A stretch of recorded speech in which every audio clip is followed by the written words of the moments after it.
église qui n'a pas de vie de prière, de jeûne, ce n'est pas une église, c'est une secte.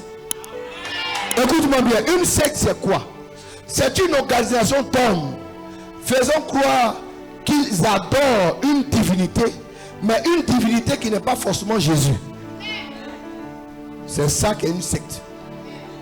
Mais tous ceux qui adorent Jésus-Christ, qui croient au Saint-Esprit, au baptême, c'est une église de Jésus-Christ.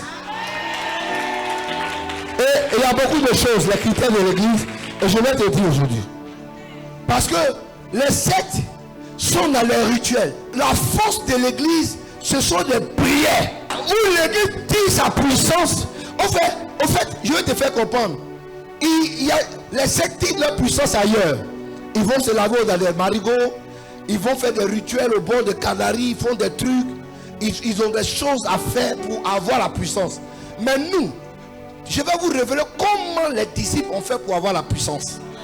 Parce que c'est la prière et le jeûne qui attire le ciel vers soi. Je reprends. C'est la prière et le jeûne. Un véritable chrétien, un véritable responsable, un véritable appelé, un véritable homme de Dieu a une vie de jeûne et de prière. Écoute-moi bien. Tu ne peux pas refaire la roue.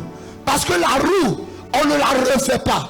On marche dans les pas de ceux qui étaient des précurseurs, les pères, ceux qui ont engendré le réveil, ceux qui ont commencé le réveil. Nous devons marcher dans leurs pas en tant qu'église, en tant que chrétien. On ne peut pas refaire la roue. Frère, quand tu refais la roue, la Bible dit que tu déplaces les bornes des pères. C'est une malédiction pour toi. Et Dieu ne t'accompagne pas.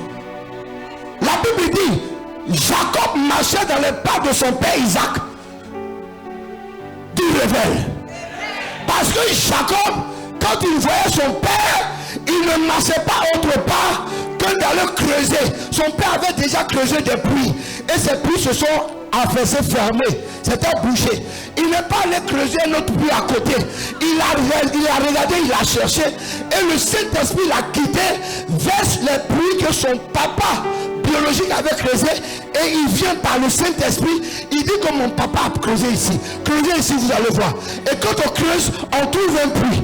Quand il va devant lui creuser ici, quand on creuse, on trouve un puits.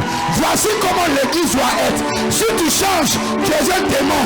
Si tu changes, tu es Satan. Si tu changes, tu es Lucifer. Ce que les pères ont commencé, tu dois terminer. Parce que tu es appelé pour ça. Ils ne peuvent pas tout faire. C'est pourquoi Dieu nous appelle pour achever l'œuvre de nos pères. Acclame Jésus si tu es d'accord.